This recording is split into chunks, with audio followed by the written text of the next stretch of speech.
This is ContraZoom. where we go back and forth about film. I'm Dakota Arsenault. And I'm Jeff Bulmer. And I'm Matthew Simpson.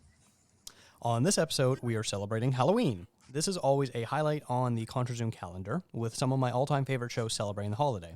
Last year, Matthew and I started our journey into the film genre giallo on episode 289, a quick favorite of mine that has caused me to jump fully into the deep end of the genre.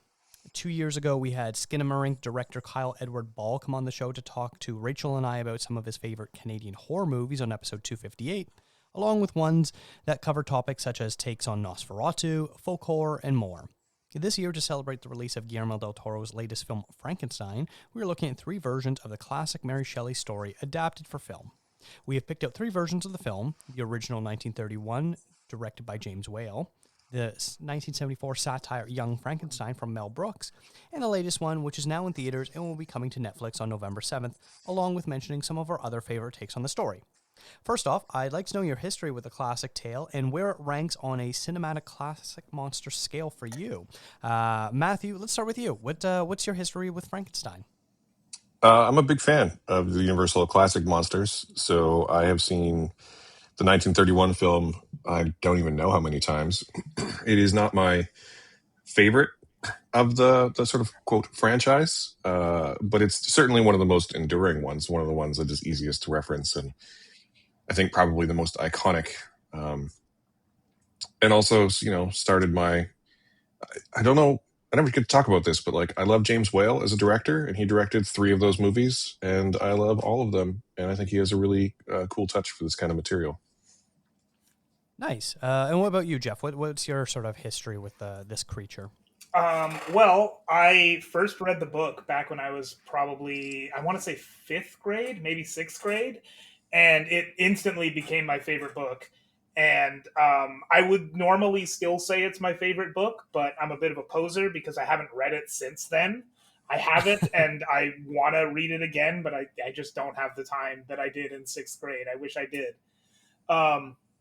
So, I'm familiar with the story from remembering it from back then, but I really loved it as a kid. And then in movies, I've seen Frankenstein's monster depicted in so many things, and we'll talk about this later, but like, I feel like I've picked up the cinematic Frankenstein more through osmosis than anything. In preparation for this podcast is actually the first time I watched the original movie, at least the first time I consciously watched it. It's possible that I saw it when I was very small, but cinematically, as we'll talk about, mostly through osmosis and then knowing the original story.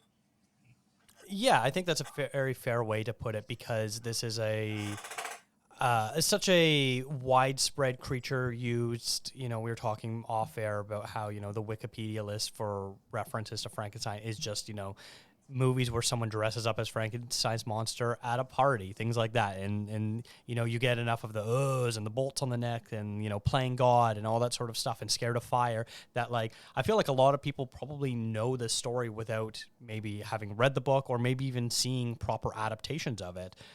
Me, myself, I think when I was at school, I was supposed to read Frankenstein. I don't think I ever finished it. I was not a very good student when I was younger, for those curious. But yeah, I'd seen the original before, and my hot take is I think it's better than Bride of Frankenstein, which a lot of people disagree. I'm sure that's going to maybe come up later in the show, a little bit of discussion of that. But yeah, I'm sort of with you as well, Matthew, where, especially if you're looking at the Universal monster oeuvre, it is very low on the totem pole for me. I much prefer, Dracula, The Creature from the Black Lagoon, The Mummy, even stuff like that, where I think both the monster itself and the story and lore works a bit better. Obviously, I think, the deeper meaning behind Frankenstein is probably, the strongest compared to any of the other ones, considering its literary background. But working as a film adaptation, I don't think it works on the same level as some of the other classic monsters, in my opinion. I think that it works, but I'll have more to say about that later. But I will come out and say that I also prefer it to Bride of Frankenstein, even though I would argue that it should have been. My hot take for later is that I think they should have been one film. Yes, and that's something that like it seems like later adaptations seem to combine, which I guess we're getting a bit ahead of ourselves here. So I guess before we start getting into each of the films, we will give a bit of background information so that way we can kind of get that out of the way. So Matthew, why don't you start us off?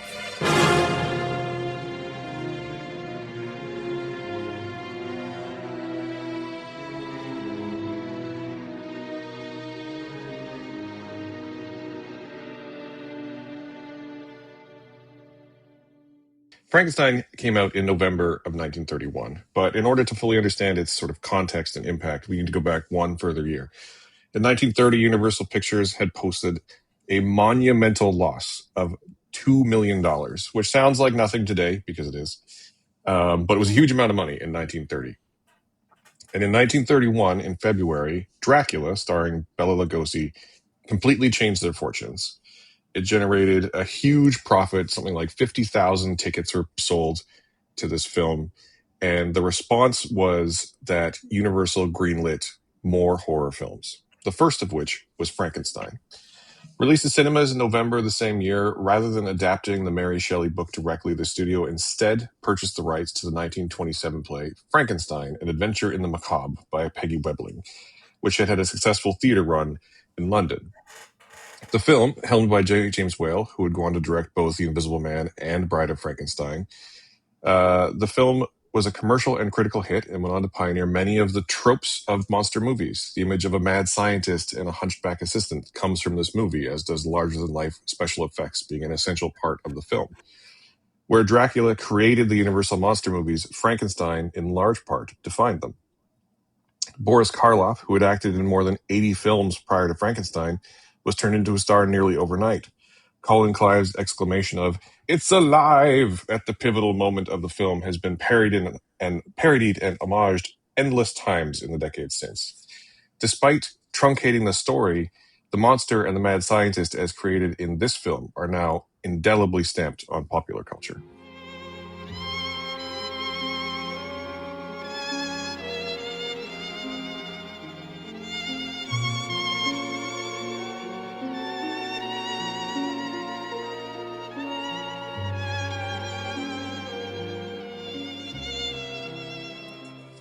And then, of course, we're going to move over next to Young Frankenstein, which, while filming his seminal Western spoof Blazing Saddles, Mel Brooks and star Gene Wilder came up with the idea to satirize the Frankenstein story, one that had 5 versions made by Universal and countless others through the years by other studios.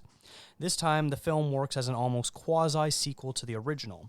Gene Wilder plays Frederick Frankenstein, the grandson of the original Colin Clive character, who is also a scientist but disavows his family history.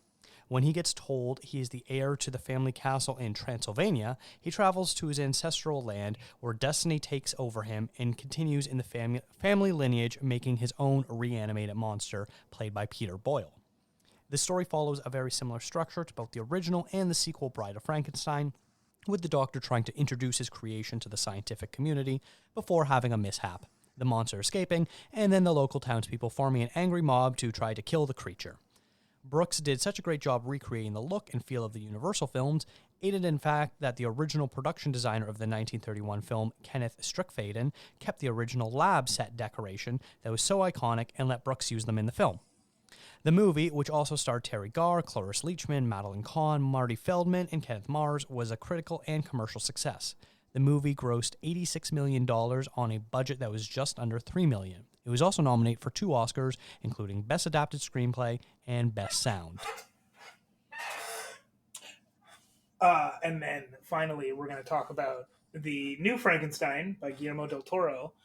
And in an interview with Netflix Tudum, Guillermo del Toro said, "I've lived with Mary Shelley's creation all my life." And he said that in countless other interviews on this press tour. An adaptation of Frankenstein has long been a dream of del Toro's, and this year he finally put it together. Originally, he envisioned this as 2 movies, one from Victor's perspective and one from the monsters. For anyone familiar with the book, this is kind of the structure of the book.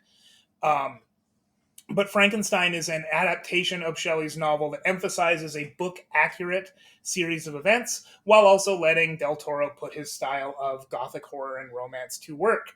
So Del Toro's Frankenstein differentiates itself from the previous incarnations by focusing on the entire life of its main protagonist, spending most of its time on the first half of Shelley's book, that is Victor Frankenstein's story, and really getting to the heart of who Victor Frankenstein is.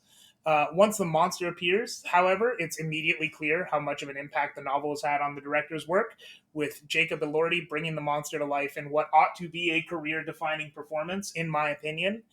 Hitting notes not totally unlike Boris Karloff's incarnation, but within a much more fantastical romantic context as Wales films, or really any previous films for that matter.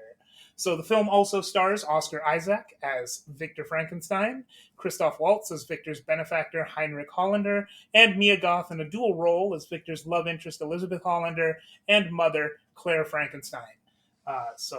Not using a lot of subtext there. The movie is currently in theaters and will release on Netflix on November 7th.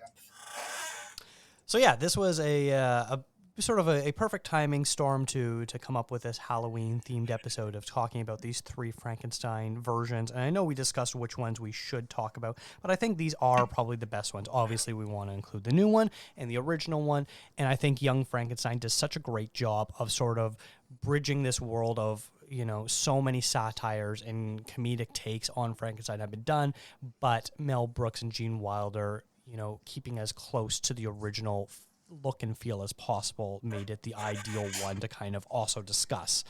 But yeah, let's start with the original one.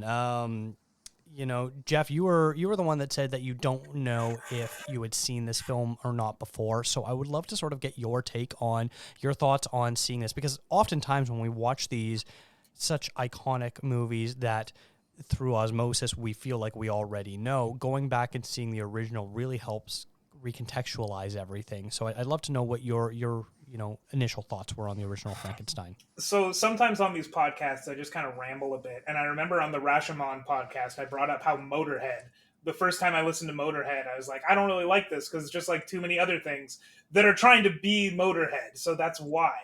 And like, I did kind of feel that similarly with, Rashomon at the time. And then also with Frankenstein. Like, I started watching it and I immediately saw basically every sci-fi horror movie afterwards.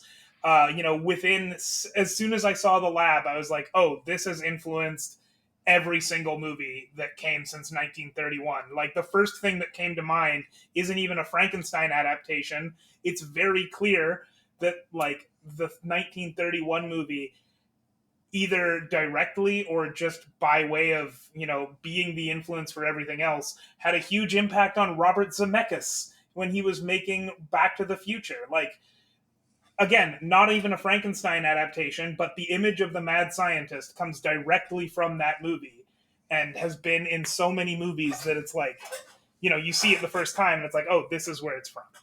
And so, I thought it was very cool to see, where all of these tropes come from, see them for, if not the first time, probably like the first biggest time. I don't know how to say it, but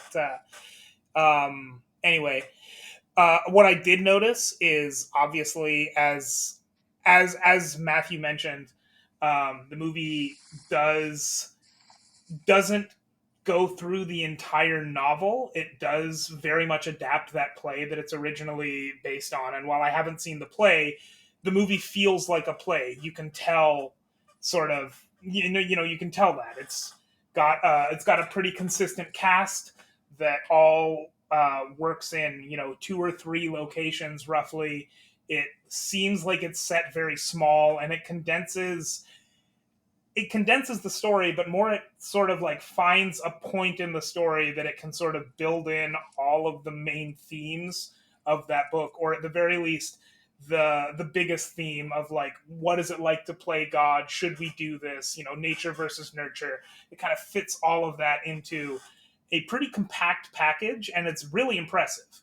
I really loved the 1931 movie, and I think I think it's really impressive how it gets to um, the biggest ideas of what every Frankenstein adaptation has done since. The book obviously has an awful lot in there, but it sort of condenses the most exciting ideas into one package, into a very into one pretty compact package. Yeah, I think that's a pretty good take on it there. And, obviously, this film works as well as it does because of Boris Karloff's performance. Mhm. It's a very thankless role in terms of the fact that there is no dialogue by him. It's heavy prosthetic work, things like that.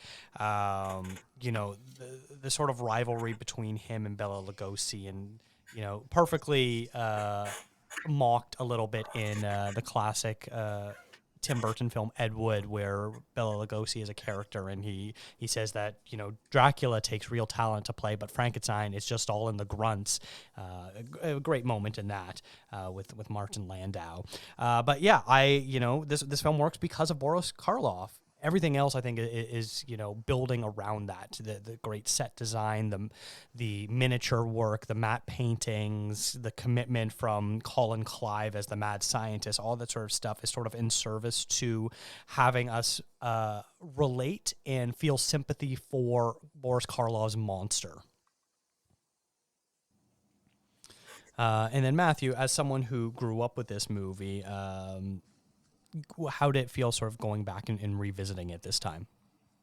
I mean, I've revisited a number of times over the years. A friend of mine gave me a box set of the Universal Classic Monster films a couple years ago, so I rewatched it last year at Halloween as well. Um, and it's sort of a nice one. It's very comforting, for a movie about you know, a man who creates a monster and a monster who deserves sympathy, who dies tragically at the end. It's a very comforting movie, despite its sort of horror trappings. But every time I watch it, I have a similar reaction to Jeff, actually. Just every time I watch it, I'm like, oh, this thing I love in this other movie came from here. And sort of, I think that's really cool in the same way where like the novel is widely regarded as the first work of like science fiction as we know it today. I think it's really interesting and cool that the movie is so widely influential in cinema in the same way. It's a nice symmetry. Um, but the main thing I noticed, because I watched a number of Frankenstein stories over the past couple weeks in preparation for this episode, the main thing I noticed this time, honestly, is how much of the story just isn't there. How truncated it is, and that's not a bad thing. I don't think the movie like doesn't work, but I do think the story works better when it's told in full. Very generally speaking.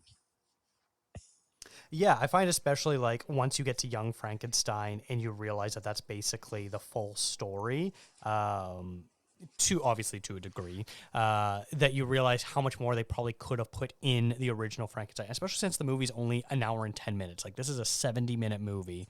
And as much as I love this classic Universal monster movie, it still drags at certain points, which is something odd to say about a 70-minute movie. And some other interesting things I found that were of its era. This movie starts with an introduction spelling out the themes of this story of like, this is about a man that wants to play God and all the things. Like, I don't know if that was just because they weren't trusting audiences to understand the themes that they wanted to talk about, or that was just something that they needed to add on. I don't know, but very interesting. And then other silly things like Boris Karloff is credited with a question mark at the beginning as the monster. Obviously, in the end credits, he is given his proper due. But yeah, it's his sort of mystery. Who is this monster? And then we also get some like direct addresses to the camera during right after the surgery, the experiment. Colin Clive looks directly at the camera and he goes, "He's just resting, waiting for new life to come." Like things like that, where it's like this is very 1930s, and I love that stuff. So it all works for me. I'm sure as two people who also appreciate older films, these anachronistic qualities didn't really bother you, did you? Did it? Well, I No, think not at all. I, I think that also like really lends to the I don't know the right word, but like making it feel like a play as much as it does, and I Mhm. really appreciate that. Like it does feel bigger than a play in that they're able to do a lot more with sets than in a play. but it does feel like you're supposed to be in the theater with them in a way that, you know, not every movie can, in a way that other movies can't always do, like opening with the guy coming out from behind the curtain and introducing what you're about to watch, and then um, that bit at the beginning where the credits kind of become part of the mystery because you're like, oh, who is this monster? I think that's really cool, and I think that it makes it more of a it makes it a live theater experience in a way that, I mean, I don't think we've had in my lifetime. Like that, just by the time that I was born, movies were very different than that. Like it's very much expecting you to go in person to see this in the theater and be part of a crowd while you're watching, you know, this big experience. It's also of a time when pretty much, I think, literally every actor at the time started in theater, in the theater, like not on Hmm. screen. And so the styles of acting were very different, and the sort of sensibilities around acting were very different. And which, to be honest, is something I feel like we have perhaps lost a little bit. Um, I I feel like there's so many actors who are so good on screen who don't necessarily like enunciate or project in the ways where they could today. I'm not articulating this very well, but do you sort of get what I'm trying to say? Yeah, Yeah, yeah. I get what you're saying, and like I think that, I mean, movies have come a long way for better and for worse since then. So like it's not a necessary skill for every actor now, but it is something that is, you know, you notice it when you go back and you watch these old movies where everyone has a theater background, and you know they are enunciating things perfectly and addressing even when they're not specifically addressing the camera, they're like making sure that the audience is coming along with them in a way that is just not a necessary skill right now, at least not to the degree it used to be. And I think it's interesting because I feel I don't know if we're going to talk about it at all, but one of the films I watched this week was the 1994 adaptation of this story, and Kenneth Branagh, famous theater guy. Um, that movie is perhaps the most acted movie I've seen in my lifetime. Uh, in a way that is very, very, very stagey, but somehow dialed even further. Um, and I kind of, it's not a great movie, but like I kind of like that about it. I like how like overtly sort of big the whole thing is. Um, but I understand why movies like that fail today because like most people think that movie's terrible because it is so big. And I think it's kind of, again, not the best movie in the world, but kind of endearing given like how he clearly wanted to make a stage play of this movie, but he made a movie instead. Do you know what I'm trying to say? Like it's very Hmm. interesting how much the acting is.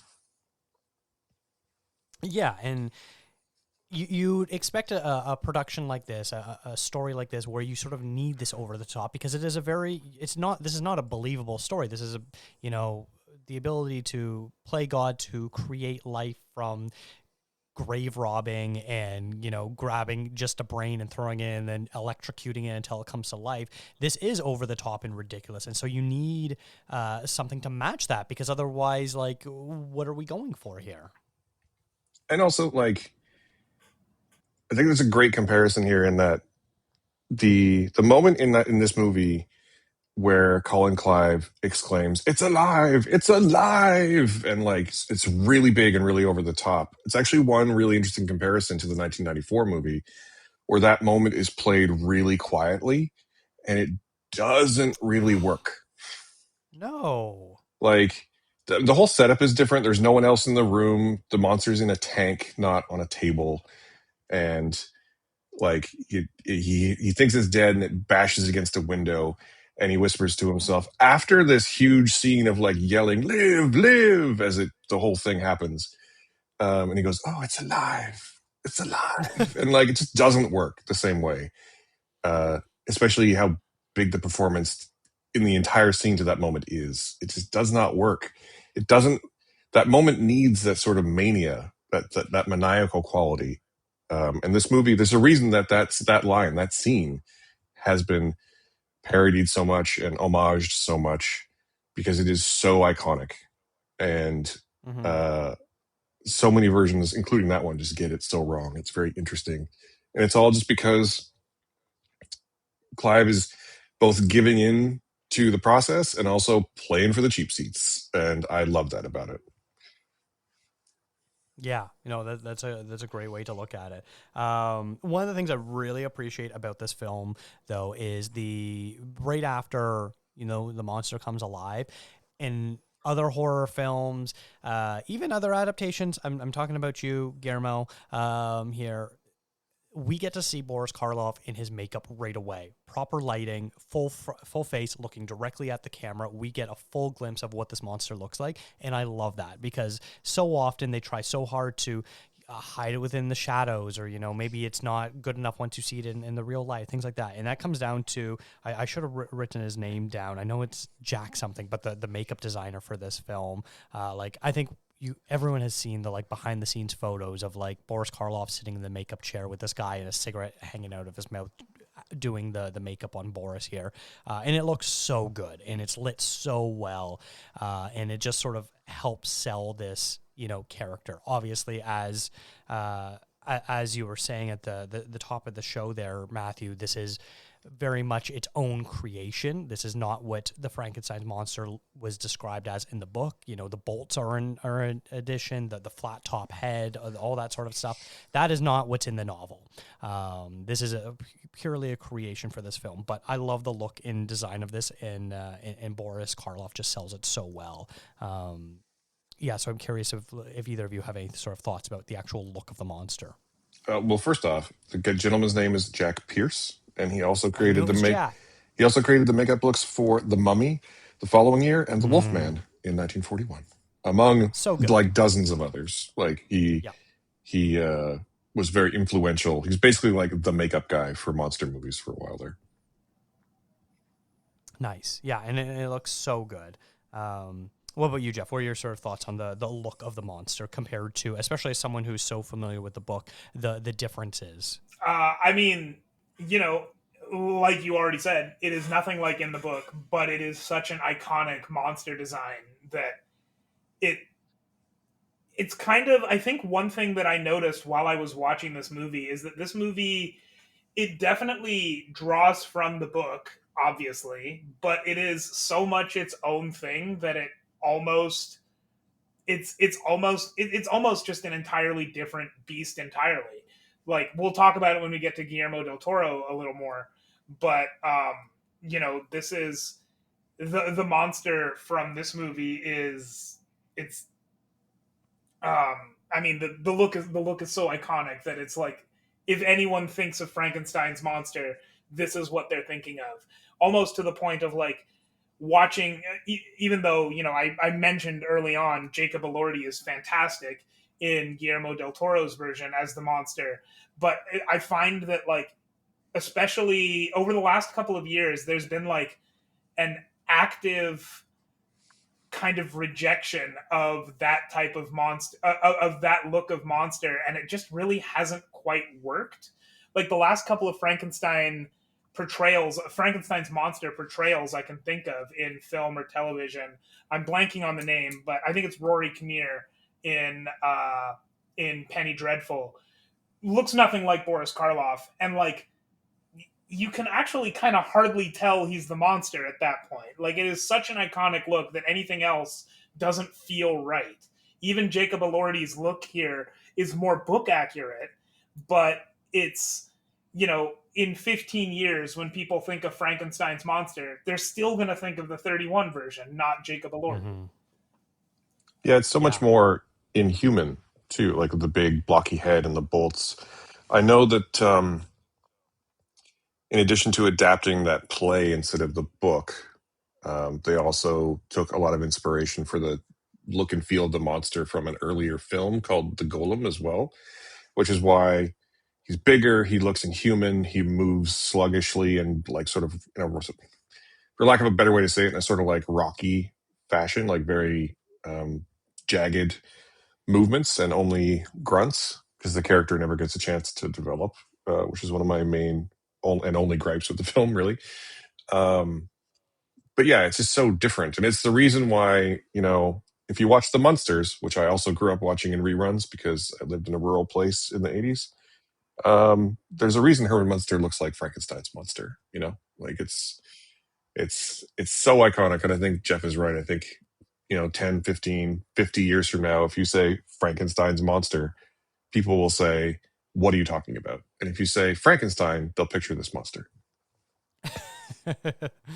Yeah, that is the. It's sort of funny where it sort of felt like there was a period of time, especially in the '90s and the 2000s, where it's like, don't you know, Frankenstein's actually the doctor? It's Frankenstein's monster, which luckily I feel like now everyone knows the difference. But yes, that was the issue where you say Frankenstein and you see Boris Karloff when really you should be thinking Clive Owen. Oh my God, Colin Clive. Colin Clive. Thank you. Wow. Yeah. Don't know why I got hung up there. Yeah, you're absolutely right. I do think though that, like, again, having watched a number of other adaptations recently, I do really kind of prefer the book accurate versions. Like, the most of them still manage to make the monster a little sexier. This one included, I think, the new one included. But I like the idea of like massive scarring, the face being a patchwork. Because that's sort of the one thing that's missing from the 31 version, right? Is that, like, it just looks like a big guy with a square head. It doesn't look like a man who's been pieced together. And I sort of appreciate when they at least pay lip service to that. And another thing that I do appreciate about the versions that go with a more, I guess, for lack of a better term, non-iconic look, like, again, Rory Kinnear or Jacob Elordi, is that when you don't have that big square head, when you don't have that iconic Frankenstein's monster look, you do have to play a little bit more into, what actually made the monster that character in the book. Which, when you're going for a more book accurate, when you're going for a more book accurate story, or when you're trying to get at the idea of this monster being left to fend for himself and having to learn how to be human, is something that I think the big iconic. I think Boris Karloff ends up doing it pretty well, especially in like Bride of Frankenstein, but he can't fully commit to it because I think that the iconic look there is a bit of a distraction, because it's like it's when they're first and foremost a monster, then that's kind of enough. When they're not a monster, or when when the makeup goes towards making them look like someone has tried to assemble a human, it's a little easier, or at least not maybe easier, but it's a little more important to get the humanity in there. Yeah, and I kind of want to speak on the humanity aspect, because for me, in the original, the scenes that work the best, there's two scenes in particular, and it both involves the little girl. I think her name is Maria. When he shows up after he's escaped from the laboratory and meets this little girl who is picking flowers and throwing them in the water, and they're floating. And when they run out of flowers, Frankenstein looks at her and he's enjoying playing with her and wants to see what else floats, and he throws her into the water where she drowns. And it's a scene that was considered too graphic that it was cut out of the original film. And if you watch the movie now, the quality is noticeably lesser for this one moment of when he throws her in the water, because it's like a copy that they had to find, a print that they had to find in order to insert. It's not the original. And it's the moment of humanity where you actually really sympathize with this monster, where he just was looking for a connection and ends up not knowing what to do and hurt someone that shows him this affection. And then later on, there's this fantastic long take of the father who has discovered his young girl's dead body, and he's just walking down the street while everyone is having a great time because it's a wedding day, so everyone's partying and drinking and dancing and all that sort of stuff. And he's walking down the middle of the street carrying her limp body, and just sort of this pain as everyone realizes what's happening, and as slowly things are stopping. It's for me the two best moments in the whole film. Oh, it's a wonderful moment. And, like, it's actually interesting sorry to cut you off, Jeff, but it's very interesting to think about how much censorship there was in film, like how much the censors would cut out of a film in that time frame. I do know that like that was cut out. There's a scene right when the monster's brought to life, and um, Victor, who's not Victor Frankenstein, a different character, says, like, in the name of God, like, what have you done? And Henry says, who's Dr. Frankenstein, says, in the name of God, now I know what it feels like to be a god. Cut from the film. Just because of the religious connotations. I know one state, can't remember which one it was because I don't have it in front of me. I think it was Kansas, somewhere in the Midwest anyway. Their like state board requested so many cuts it would have cut the film in half. Oh my god. And there's just tons of stuff like that. And a lot of the time, like the scene you're talking about being restored, that scene was thought lost because when they edited the film, they edited like the original camera negative. So that film was lost from like the mid 1930s until the earlier mid 1980s when it was found and restored. Film history is weird in the best way. But yeah, it all just seems so tame by today's standards that like it's kind of weird to think how far we've come. For better or for worse, we've come so far. Yeah. That scene where he throws Maria into the river, that's actually my favorite scene in Young Frankenstein, the parody of that, because Yes. I mean, my favorite part of that is like he looks straight at the camera, like the audience knows exactly what's going to come, and then they subvert that over and over again until Maria is like happily sleeping in bed at the end, and then he moves on to something else, which is I think that's just like probably the funniest moment in Young Frankenstein, where they keep like nodding at the audience, like, "Oh, you know this scene." Yeah, I also love that moment in Young Frankenstein. Are there any other moments from this original one that you guys want to highlight before we sort of move on to Young Frankenstein?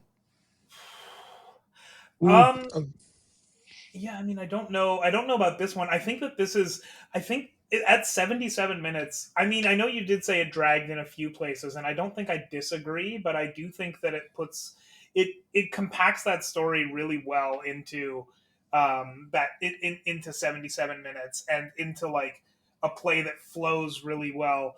And I watched Bride of Frankenstein afterwards, and I know we're not going to talk too much about Bride of Frankenstein, but I think it's really interesting seeing Frankenstein be fairly pulled back, like fairly reserved and very, all things considered, kind of straightforward in the 1931 movie, and Bride of Frankenstein being so wild by comparison. And I know we're not going to talk about it too much, but that movie gets right out the gate being very, very strange. yeah, but sort of wonderful as a result. As a result, yes, yeah, it's really cool how I probably need to just watch more of those Universal monster movies, because I guess 5 years in they knew what worked and they went all out with it.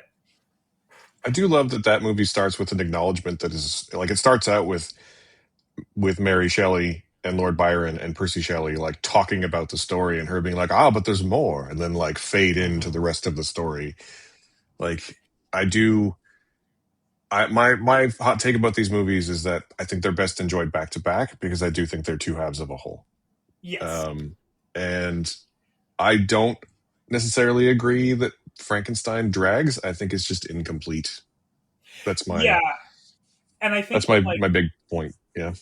and I feel like that's probably not that hot of a take that they should be together, because Young Frankenstein specifically parodies both of them, and Oh, every so we're other gonna Frankenstein movie since is like incorporates elements of both, if not all of both.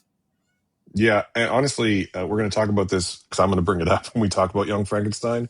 But there's one sequel in particular that Young Frankenstein like directly parodies that I kind of loved when I figured that out. Yeah. Okay. Well, then I think this is a perfect time to sort of transition because, like, my other few notes that I had about the original one basically relate directly to how Young Frankenstein spoofs it. Like, the name Young Frankenstein came from the original movie, where at the very end, when Dr. Frankenstein is getting married, his grandfather toasts him and goes, "Oh, to Young Frankenstein," and and I didn't catch that before. I don't know why I've never clocked that before, and it's just like, oh, that's where Mel Brooks got the name from. So there's that, and then one of the best gags in Young Frankenstein is the abnormal brain, and that happens the sequence plays out the exact same way with Igor, or in the case of the original Frankenstein, he's not known as Igor. It's What's Fritz. his name? Fritz. Yeah, I don't know why they did that change.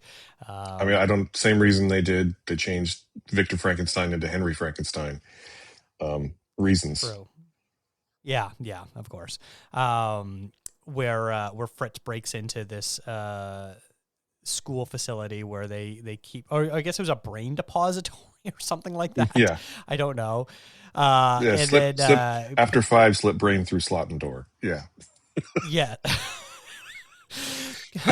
Fritz picks up the first brain that's the supposed to be of a smart normal person, and he ends up breaking it, and the brain falls apart. And so he describes the next one, which is an abnormal brain, which in Young Frankenstein, Igor calls it abnormal, which is a terrific bit.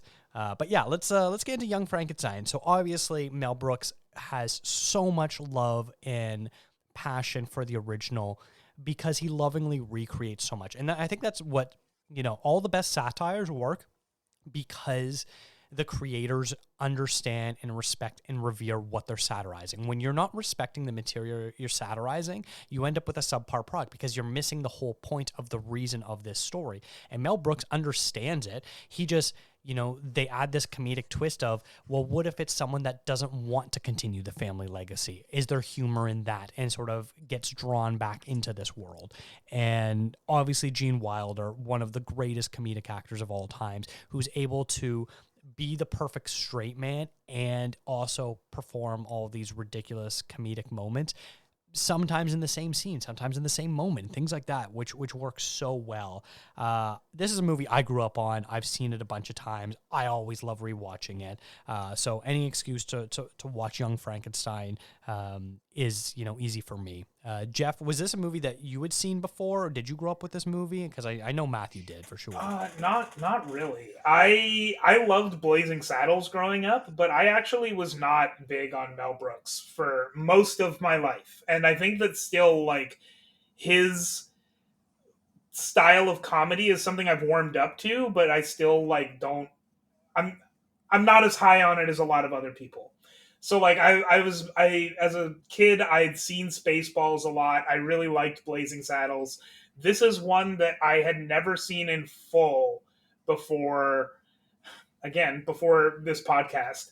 I'd seen bits and pieces of it, and I mean, just to be clear, I did really love this when I watched it. So like the fact that I'm saying I have never been a big Mel Brooks fan didn't hurt this movie. I really liked this movie. There were bits and pieces of it where his humor and mine don't gel all the time, but he's one thing that I really respect about Mel Brooks is he puts he'll have a movie that's maybe 100 minutes long and he'll put 100,000 jokes in it. So if two of them don't hit, it's fine. There's still thousands more. And what about you, Matthew? Like, this is obviously one that I know you grew up with, right? yeah. I mean, I grew up watching all of Mel Brooks films. Really, my feeling on this one actually mirrors that of Brooks himself. He refers to this as his finest film, but not his funniest, and I think that holds true. Yeah. Um, I would absolutely agree with that as well. yeah. Um, I don't come back to it very often. This was actually the first time I've watched it in, I couldn't even tell you how long, at least 15 years. And I don't like not enjoy it. It's just not one that I come back to that frequently. Um, and I don't really know why. I think probably because when I'm looking for Mel Brooks, I'm looking for something that is funnier, something like a Robin Hood Men in Tights, or uh, Spaceballs. You know, one that is much more like those two in particular, because I'm such a fan of Star Wars and of like Errol Flynn's Robin Hood, also from the 30s. They sort of play directly to my preferences, but I also just want to laugh more than I do when I watch this one. And that's not to Mm. say it's not funny. It's just not laugh a minute funny like so many other ones are. Do you know what I mean? But I do think it's easily like the best conceived and best written and best put together of his films. I think that he hit like there's a reason this one was nominated for like screenplay Oscars. It's so well written and so like lovingly written as an homage to um, the original Frankenstein trilogy, really. And I And think yes, there are three, and we're going to talk about Son of Frankenstein in a minute because Jeff has something to say.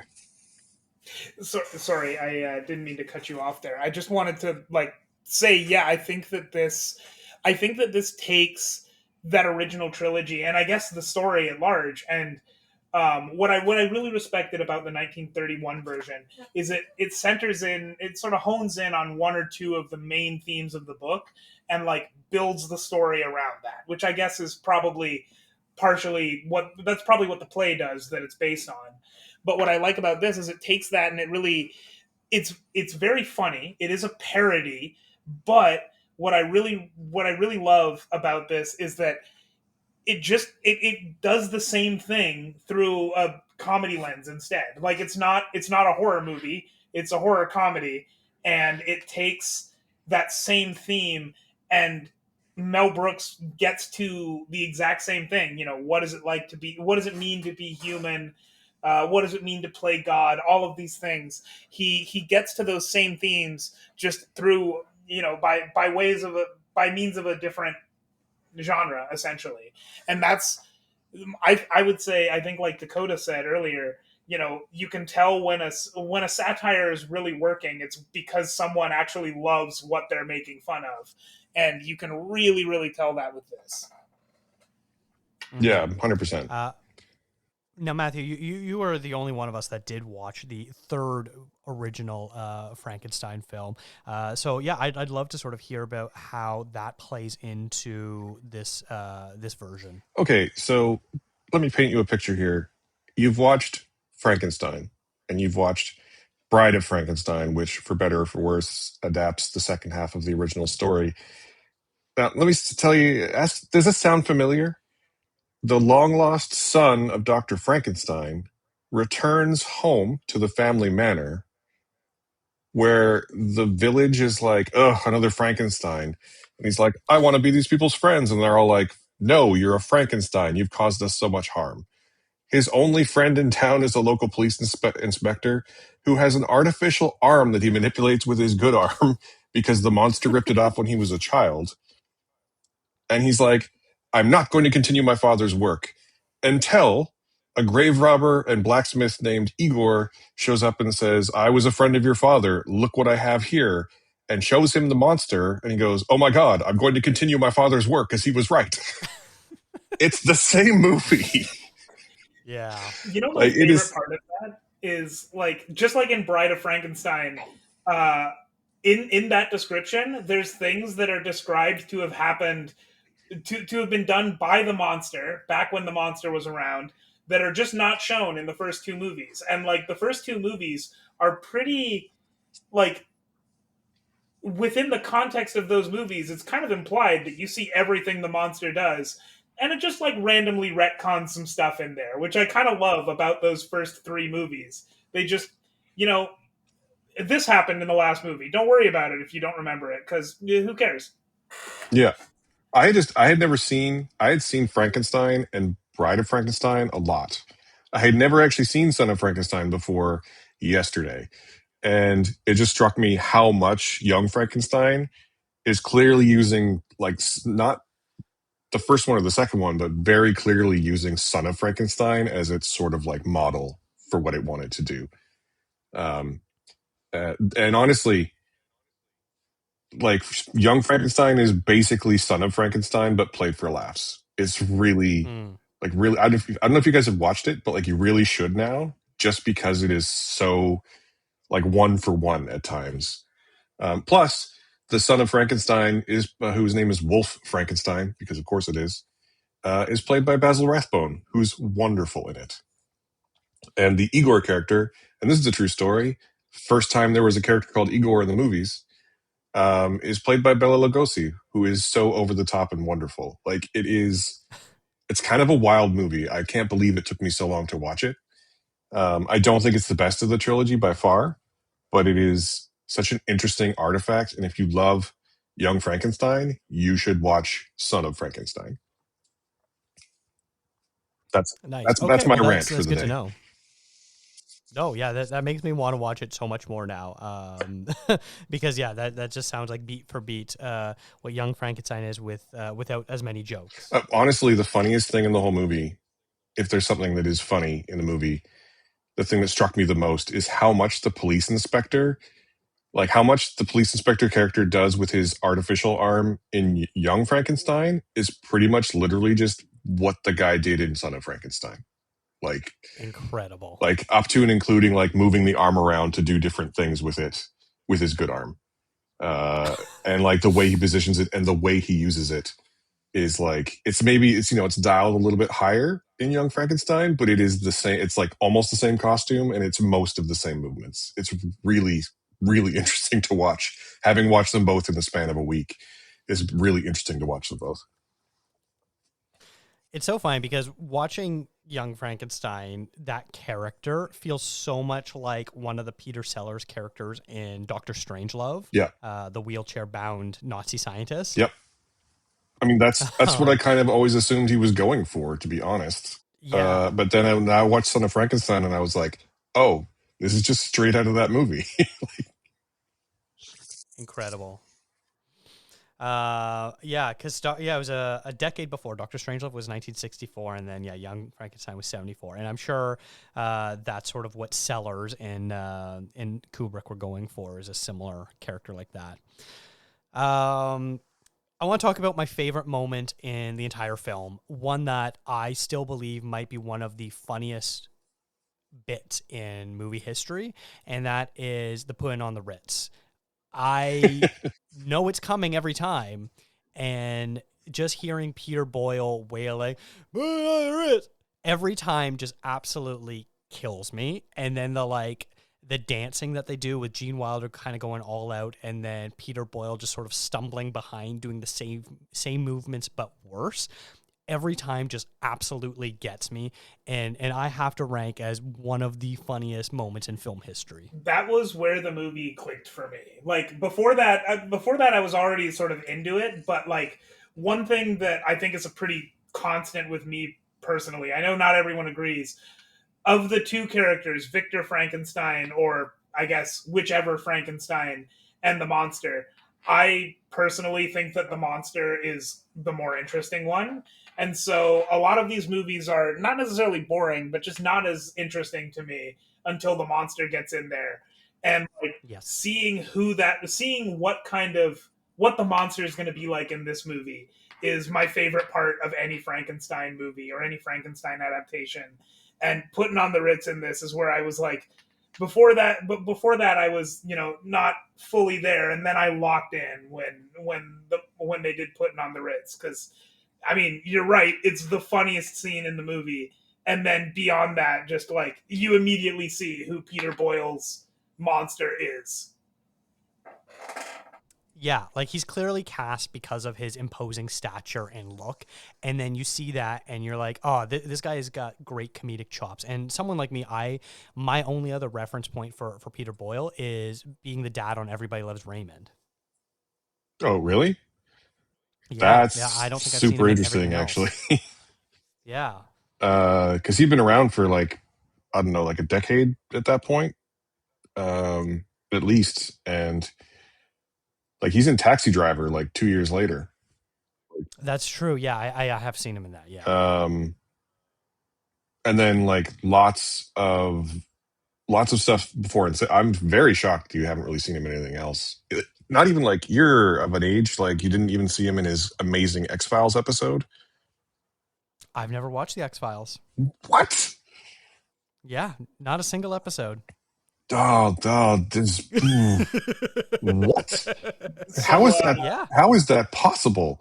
I think that January we should do an X Files episode.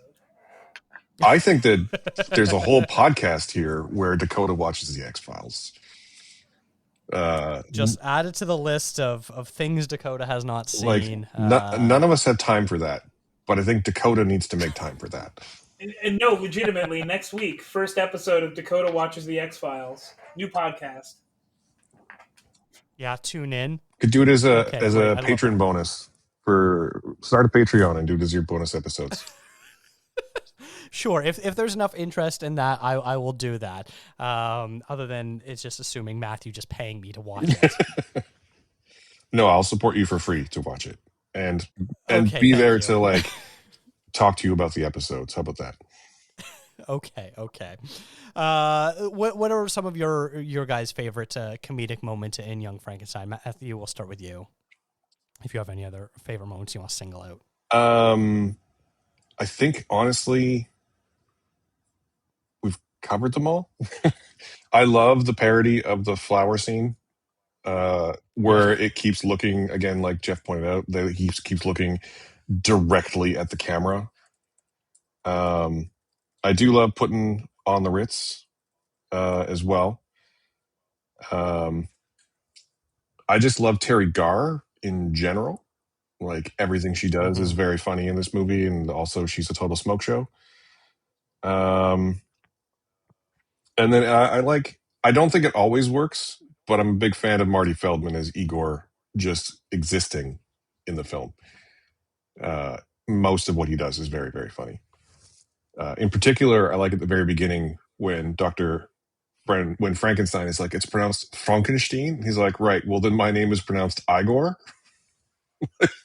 Like, Yeah. so, and just like his like eyes, which are a natural thing, are just so wild, and so everything he says becomes funny. I really love him a lot. And I think like one of the funniest bits of that is that Frankenstein respects that. He just like Yeah, he just goes with it. calling him Igor afterwards. Yeah. Yeah. I think that my personal favorite scene in any Frankenstein movie, just not a single Frankenstein movie, but just across those, is when people adapt the blind man that the monster learns from. And so that's my favorite scene in Bride of Frankenstein. It's probably my favorite scene in the new Frankenstein, which we'll talk about. And so I also loved it in Young Frankenstein. I think it goes like it's very Mel Brooks over the top humor, but I think Gene Hackman I didn't realize it was Gene Hackman until just now. But That's amazing.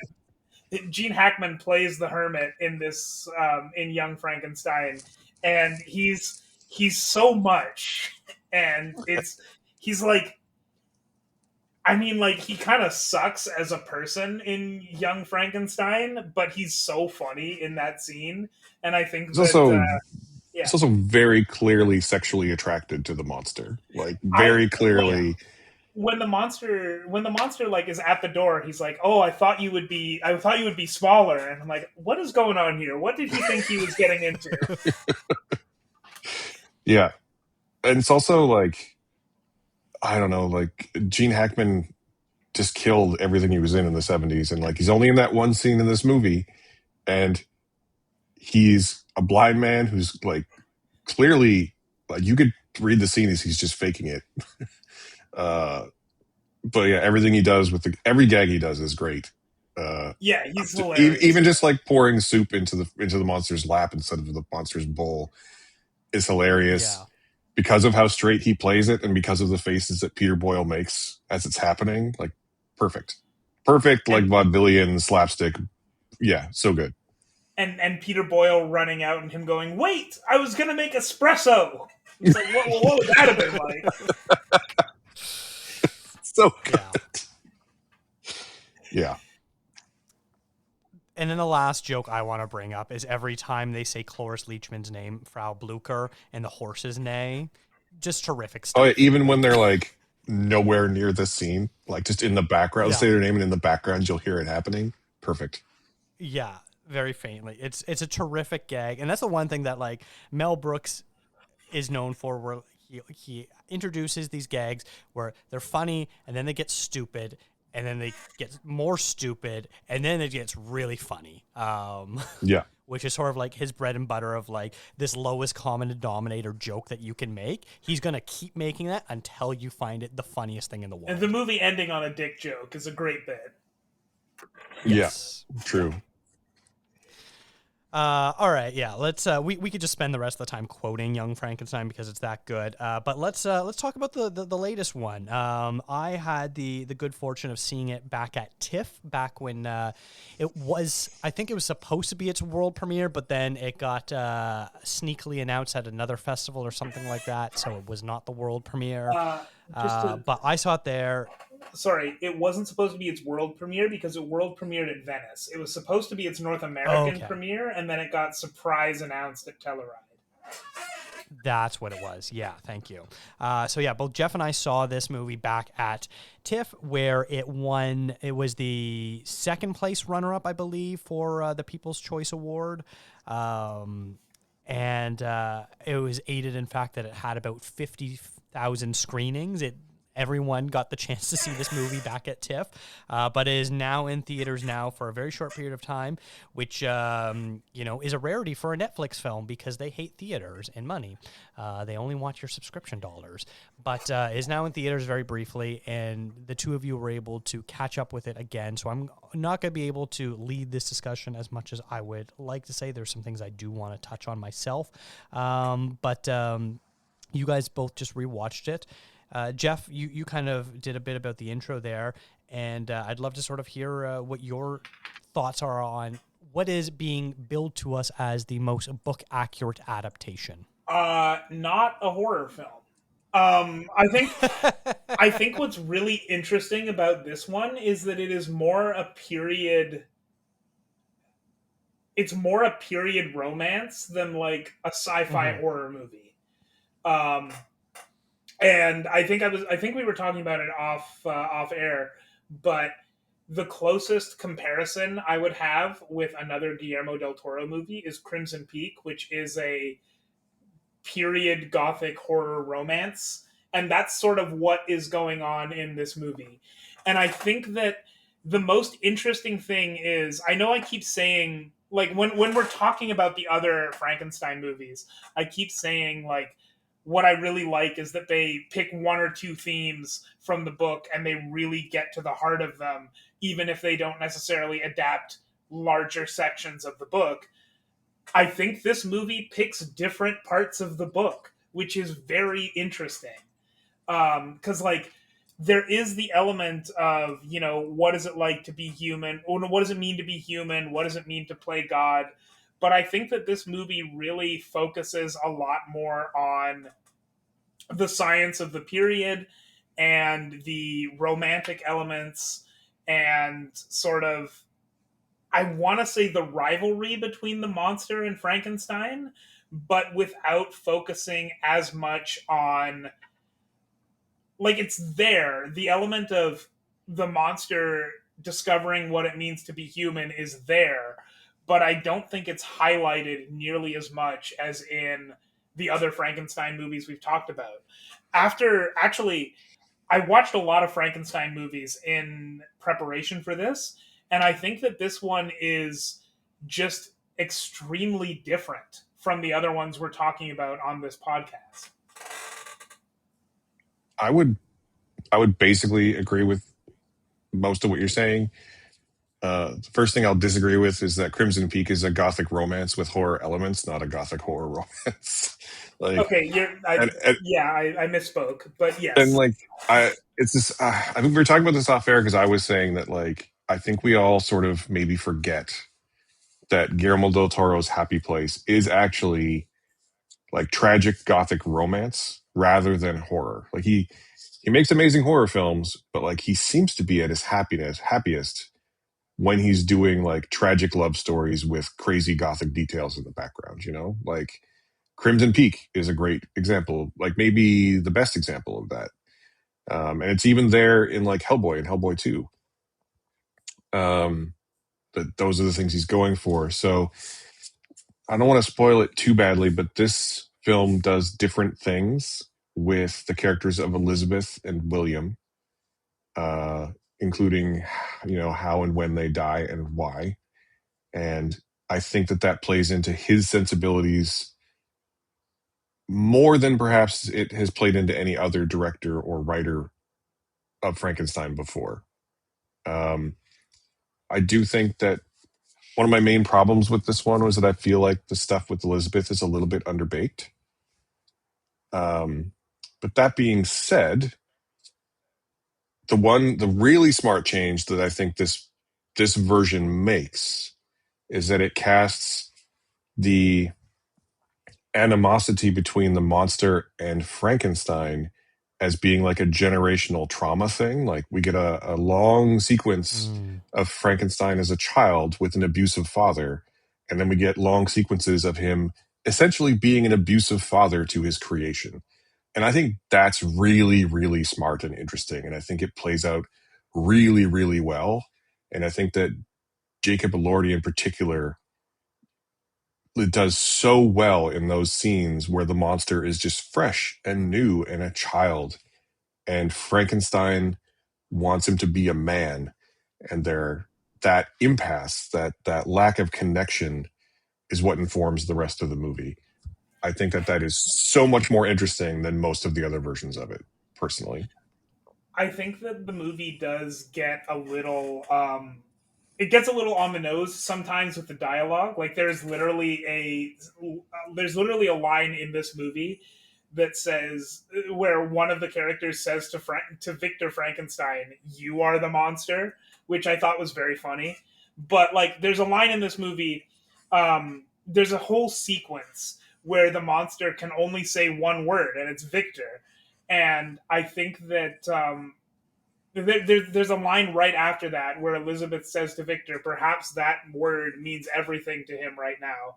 And it's a little on the nose, but I think that, I mean, on the other hand, that's really true. And I think that it does, I think that's a really powerful moment, even if that is, that specific moment is a little on the nose. It sort of goes through, well, it really highlights that generational trauma aspect. And it's like, you have this child who is victim to his circumstances, but I guess he didn't have to be a victim to those circumstances. He just doesn't know what else to do in that situation. And Well, and also that's like a that, sorry, that line comes in response to Victor saying that word means nothing because he has such disdain for his own father. And as such, he doesn't recognize what he's doing to his own child, essentially. Like I Mhm. found, like, you're not wrong. It's very on the nose. And in those moments, it's very unsubtle, but we live in unsubtle times. And I'm sort of fine with that, uh, Well, in how it's reflected in art. And I think that that moment later where someone says to Victor that he's the monster, I think is also, in this version at least, a necessary change, because I fully don't believe that, unlike some other versions where Frankenstein realizes it himself, I don't think this version would have. yes. And I did see this with a friend yesterday, and like, while I found that line very funny, I also said like there's nothing wrong with being corny in a movie sometimes. Like sometimes it works, sometimes it doesn't. I think that it does work in this movie where he gets like very unsubtle with the dialogue in a lot of places. I think it also just comes down to the fact that, like, the story is inherently melodramatic. So Yes. I'm sort of okay with it being melodramatic at these moments, like it's it's very overt and very unashamedly overt in what it's trying to tell you. And I'm okay because it's not like it just works, right? Like it works because that's the intent. And you can Yeah. feel that that's the intent, and it's not like out of tone or out of pace or out of character with the rest of the film. The rest of the film is like that too, just not generally so. Like in those moments, you could almost, in a lesser film, you would almost have like someone say like, "You're the monster," and then Victor like look at the camera and frown. Like the Yeah. parody version in 50 years is going to do that. Um, but it works in this film because the whole film is like that. And as long as you're on that wavelength, I think it's fine. And I think that that's sort of what I was saying earlier about it. It's sort of focusing on different themes of the novel, because Yeah. I don't think the 1931 version and Young Frankenstein are melodramatic as much. Like they don't focus on the melodrama and the romance of that original novel. Where in this movie, that is more of the focus rather than rather than the horror and the sci-fi that the 1931 version and Young Frankenstein are highlighting a little bit more. Those come up in this movie, but like the focus is more on that melodrama where, the romance and the melodrama come up in the other movies, but they're not the focus. It's just sort of shifting what is interesting. I guess it's interesting because you can tell that Guillermo del Toro likes parts of the novel that he just wasn't seeing in movies, and he's in a unique position to go, I would like to adapt those parts of the novel. I think it's also just Yeah. truer to the source material as well, right? Like I think the 1931 version, iconic as it is, has sort of muddied the waters in terms of what people expect a Frankenstein movie to be. You know, Mm-hmm. they're expecting a monster movie. They're expecting a great lumbering beast who's going to throw a little girl in the river. Um, but that is not actually the book. Like, it's probably maybe the least accurate translation of the book to film. Yeah. But it is now so influential that even my wife, like the day we went to see this yesterday, and she was talked about like Frankenstein meaning the monster, right? Mm-hmm. It's interesting how um, different the reaction will be to something more accurate because of a less accurate earlier adaptation. Well, Dakota, you brought up earlier that like the original novel was considered one of the very first sci-fi novels in a modern context. And I think that what's interesting about anything that becomes the first novel or the first sci-fi novel or the first, I don't know what the first romance novel was, but the first romance novel, it probably wasn't intended as that because that genre didn't exist. So, it's interesting that when in 1931 we come like this movie comes out that is focused on the sci-fi and the horror aspects, it's worth considering, the novel probably wasn't the focus of the novel. The novel was focused on, communicating something else through these ideas, among other things. So it probably wasn't, intended as a sci-fi novel because it was just intended as, what Mary Shelley had on her mind, I guess. Hmm. What 18-year-old Mary had in Was her she mind. 18 when she wrote? Um, I Oh Yeah, my yeah, goodness. yeah, she had crazy. a drunken night with Percy Shelley and Lord Byron, and they had a contest to come up with the best ghost story, and she just went home and invented science fiction. It's it's kind of an amazing story, actually. Yeah. Um, I will say, as someone who never finished the book, didn't really read it, and is familiar with the movie versions of it. Yeah, it is tough to kind of wrap your head around what this version that Guillermo is doing, and while I want it. Obviously, when you see a Guillermo del Toro movie, you're expecting a certain level of chills and horror and dread to be there, and there are elements of that present in this movie. But as a fan of Guillermo del Toro, it wasn't what I wanted. And maybe that's going to be a lot of people's, I think, problem when they walk away from this film is, they want a Guillermo del Toro movie, and that's not really what he's giving us. It's his Guillermo del Toro movie, not our Guillermo del Toro movie, which is a very big difference. And that seems to sort of be the common complaint. And obviously he's leaning much more into the gothic romance side of things here, but I wish he also would have leaned a bit more into the monster aspect too, because I think, given his pedigree and track record, we would have all been better for that. Now, obviously, it's one of those things where this is the filmmaker's intent and this is what he wanted to do. And, just because it doesn't work for me doesn't mean it won't work for other people, blah, blah, blah. It's a bit of a unfortunate situation where this movie didn't really work for me. Do you think, Um, out of yeah. just out of curiosity, like what version of so this version of Guillermo del Toro is clearly the same guy who made Crimson Peak and The Shape of Water. Um, Hmm. were you looking for or expecting this sort of Guillermo del Toro that made like Blade 2 and Pacific Rim, or the version that made like Hellboy, or the version who made Kronos? Like which Guillermo del Toro were you looking for here is my curiosity. That's tough because like when you're wanting when you're singling his movies out, they all sort of do different aspects of his personality in unique ways that are sort of unique from his other films. I don't know what it is. Like there isn't a specific thing that I want. Like my favorite film of his is Pan's Labyrinth. I know that's not really like a shocking thing to say, but I also really love Nightmare Alley. That would probably be my number 2 film of his. I haven't seen everything. I haven't seen Crimson Peak. That's a big thing that I need to rectify after listening to this conversation. It sounds like it's exploring similar themes, but maybe in a bit better way. Um, so I don't know. I think there's also technical issues I had with this film. Um, I don't want to get too spoilery into this because this movie isn't available for everyone to see yet.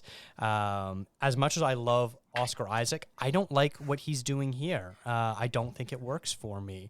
I find, frankly, the Christoph Waltz character pretty surface level and doesn't really add enough for me. Ironically, when this movie was announced, everything about it excited me, with the one exception being like, I don't know if Jacob Elordi can play the monster.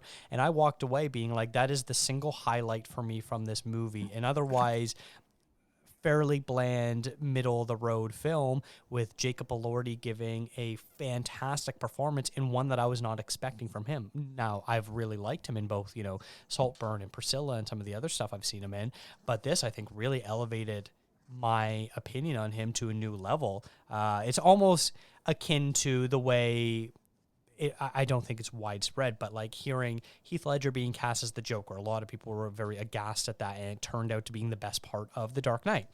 And similarly, I was unsure of Jacob Elordi playing the monster and walked away being like, no, that's the highlight of the film for me. Interesting. I will say that I wasn't unsure about Jacob Elordi, at least not in the way you're implying. My worry was that he would maybe make the monster a little too sexy. Um, Yes.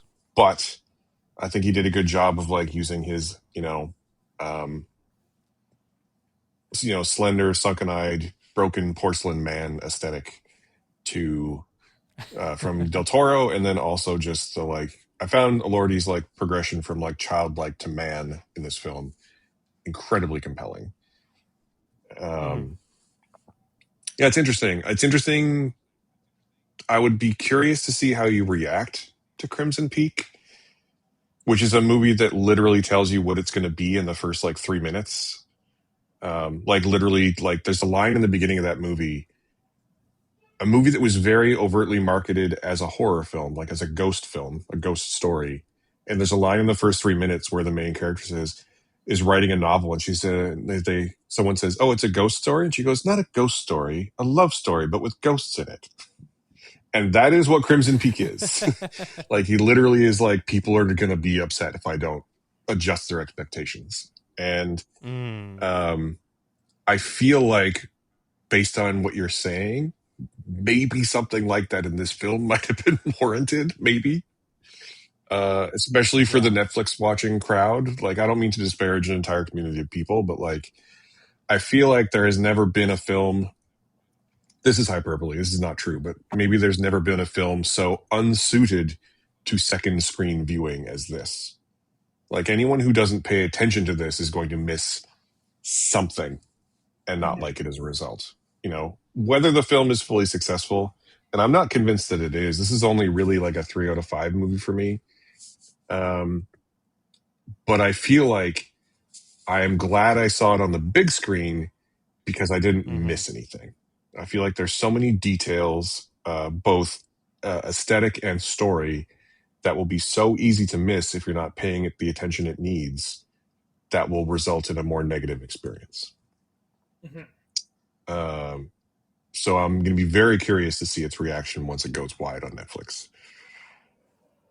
And also, yeah, see Yeah, Crimson that's Peak. fair. Like, definitely see Crimson Peak, dude. Like, although to be fair, on the same note, I have definitely seen Nightmare Alley and forgot it existed until you mentioned it just now. So that's a whole thing. Interesting. Yeah, I know. I love Nightmare Alley. That is, I thought it was so good. All right. Yeah, I don't want to get too spoiler into the new Frankenstein. I think you guys had a great sort of discussion about the adaptation and how that works from source material to this, and harkening it back to the original films as well. Is there anything else you kind of want to sort of surface level touch on? That way, we're not giving away everything about that film. I I'll mean, let you go first. Yeah. yeah, I think my biggest problem with it is I mentioned before earlier, or I mentioned earlier that like my favorite part of these Frankenstein movies is the monster. I personally find him the most interesting part of the story. And so one thing I will say about Guillermo del Toro's version of Frankenstein is the monster. I really love Jacob Elordi as the monster, but his half his half of the movie is significantly shorter than Victor's. And Hmm. while I think that's clearly intentional. I think that there's a lot to tell about Victor, and that's what Guillermo del Toro wants to get into. I am personally just way more interested in what the monster does after he escapes from Victor's lab, and I feel like there's still an awful lot that Del Toro did not get to adapt.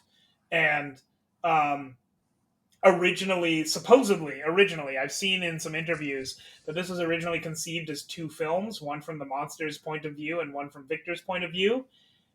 Probably a good idea he didn't do that. But on the other hand, the monster's point of view movie would have, I think, been the more interesting movie. And in the final version of the movie, that is uh, unfortunately very short by comparison to the other part, which gets at the themes that Del Toro wants to get at more, I think, but is less interesting to me. I think it's interesting too because I don't actually think it's not that much shorter, is it? It's I mean, I guess maybe it's a 2.5 hour movie and it's probably like nearly 90 minutes of Victor and then an hour of the monster, right? That's probably about Yes, right. something like that. I guess it feels a lot shorter because the monster is primarily one scene or like one setting. And in the book it is the full second half of the book with multiple settings. So, you know, there is a lot more you could do with that monster that just doesn't make it into the movie. Yeah. I mean, I don't I'm just wondering out loud, and this is not my reaction exactly because I think that like it's pretty successful in what it's trying to do each time. But I'm wondering if you thought if maybe, and correct me if I'm wrong, tell me I'm out to lunch here, but maybe it sounds like you didn't so much think the monster part was short as you thought the Victor part was long. That's probably closer to correct. Uh, there's a Yeah. lot of Victor in this movie, and while I get why you would want to do that, I am not as interested in Victor personally. And I know that that's not everyone's opinion, so I get it. But personally, I do think the Victor part was a bit long. Yeah, I get that too, but I think Del Toro seems very interested in fathers and sons and the things we Yes. pass on from fathers to sons. And I think that only Victor is two of those things and the monster is only one. And I think it gives them a chance to explore that. And I'm not trying to invalidate your opinion. I think you're totally valid here. I'm just trying to No, like dive into to maybe what Del Toro was trying to get at a little bit. no, but I think you're right. And beyond that, I think that sort of wraps this up nicely with the 1931 version of the Young Frankenstein. I think that there is so much in this novel that it is probably too much for there's so much in this novel thematically and just like in general going on that it's probably too much for one movie. And I think that what each of these movies that we've talked about does do well is it picks one or two of those themes and really gets into them. Where I mean, we already talked about it, but Del Toro's Frankenstein is doing different things than 1931.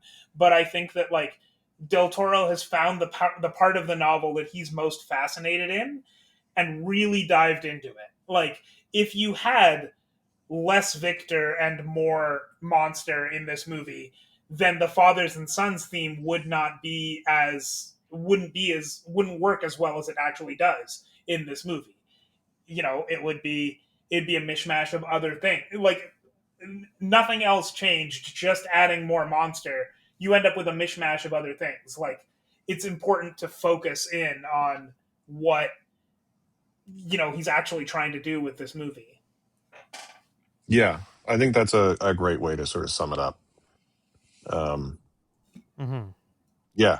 And I think it's also maybe a good place to finish this discussion on these films, unless there's any sort of last wrap-up points you want to make there, Matthew. So just very, very briefly in point form, I'll say two things. One, we haven't really talked about it too much, but if you're in the bag for Guillermo del Toro's specific aesthetic choices, I have great news for you. You're going to get a lot of that.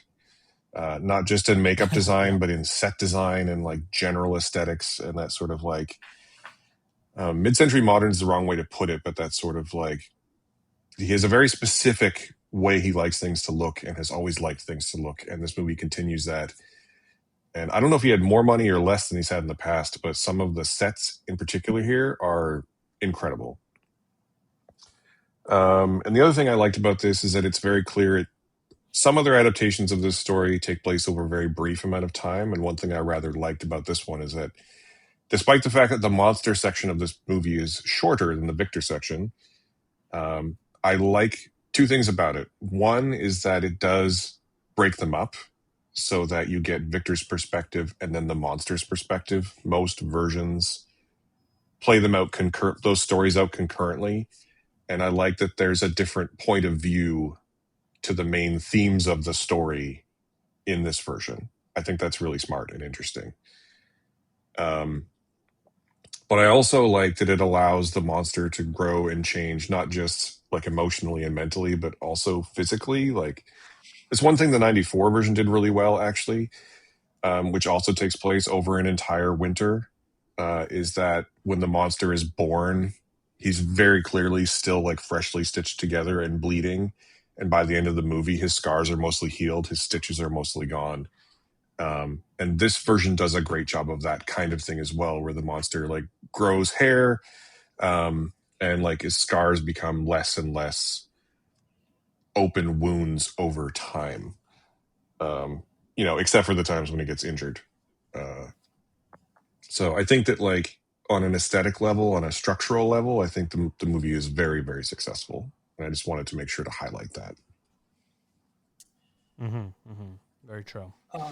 Okay, well, yeah, let's wrap up our discussion here on three versions of Frankenstein's. Do we want to quickly sort of shout out any other versions that we didn't talk about? Me personally, a really fun one that I don't know if a lot of people know about. It's one called Frankenhooker.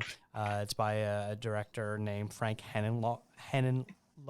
Oh my gosh, Henenloker. I'm sure I'm pronouncing that wrong. But yeah, it's about a young man who loses his fiancée to a tragic lawnmower accident, and he collects parts of her body and just is figuring out how to bring her back to life.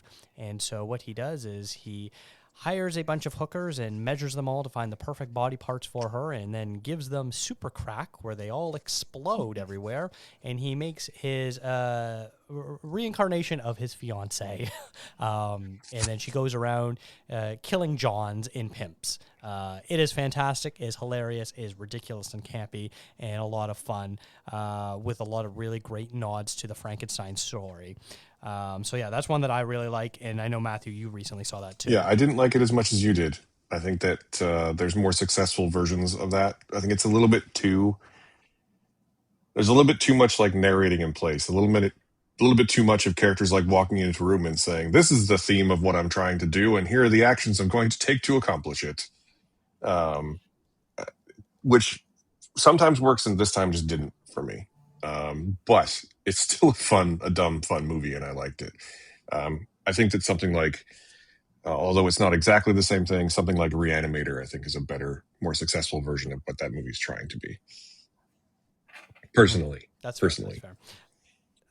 With a terrific performance from Patty Mullen, who plays this reanimated Frankenhooker. I love her facial expressions. Oh yeah, she's great. Her like level of physical commitment to the role is pretty perfect.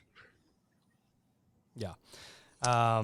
Matthew, I know you kind of went on a binge and you talked about watching a bunch of the original ones. Are there any other Frankenstein adaptations you want to shout out that people might want to see? Actually, interestingly, you know what I think the best version of Frankenstein is? It's the National Theater live performance from I think 2011, which you can watch. It's on their streaming service, but it was a theatrical production starring Benedict Cumberbatch and Johnny Lee Miller, and directed by wow, his name just went out of my brain.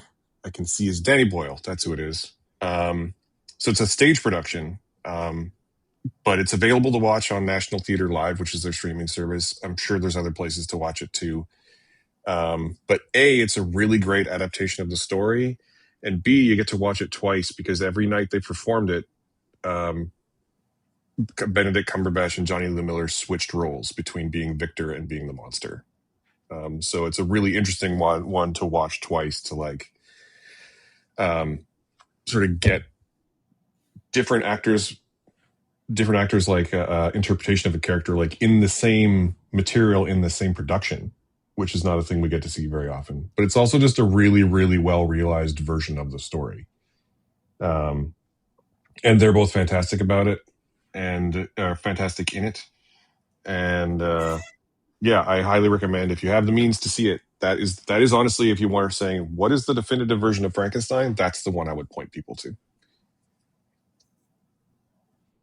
Fair. Okay. What about you, Jeff? Do you have any other Frankenstein adaptations you want to shout out? So Matthew already mentioned it, but I really wanted to shout out the movie Reanimator, which is apparently also known as H.P. Lovecraft's Reanimator, but it's based on an original story by H.P. Lovecraft called Herbert West Reanimator, which is a very short story and is probably in the public domain now, so it should be easy to find.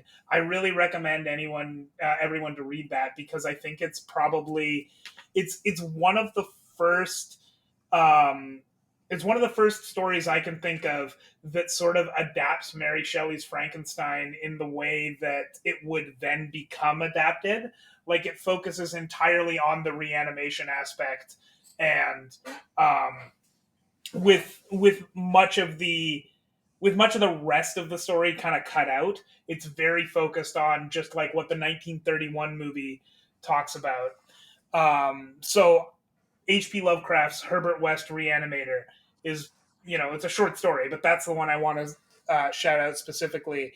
The 1985 comedy horror film Reanimator is based on that, and it's a very 80s B movie horror, but like very, very good. It's very schlocky, gets very gross, but as Matthew said, it sort of gets to the same ideas with, well, I guess Matthew didn't say all of this, but it gets to the same ideas with a very different approach to pretty much any other Frankenstein adaptation.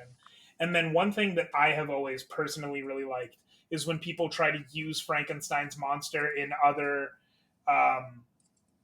as a character in other contexts. Like I know DC Comics has an entire comic line, several comic lines that involve Frankenstein's monster as like a CIA Black Ops thing. It's very strange.